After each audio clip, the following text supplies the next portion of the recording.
Hello, my name is Emphrey. We're going to make some fried apples simply because I like eating.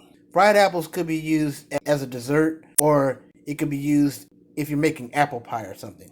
To make fried apples, first you need some apples. I honestly bought me a big bag of it, but you can buy how many apples you want. Second, you need to cut up those apples. You could also peel off all the skin on the apple and have apples that look like this. Now, I prefer to leave the skins on because the skin has all the vitamins and everything, and it still tastes the same way, either with or with the skin off. But some people prefer to eat the apples without the skin and peel the skin off. That's up to you. Next, you need just enough butter to lubricate the bottom of the skillet, the same way that you would be cooking pancakes. After that, dump in all your apples and evenly distribute them so that they can soak in the butter.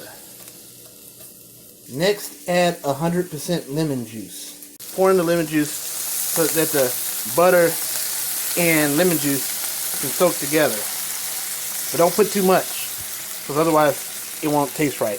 Maybe even less lemon juice than butter. Let the apples cook until they become soft, or at least soft enough for you. After that, you can pour in some brown sugar. Stir it up. After that, shake in some ground cinnamon. I use the shaker side of the bottle so that I don't pour in too much. You might want to just pour just a tablespoon of cinnamon in. Not too much more than that. Then stir the cinnamon in. Then cut off the heat. And that's how you make fried apples. A delicious dessert. Till next time. Thanks. Bye.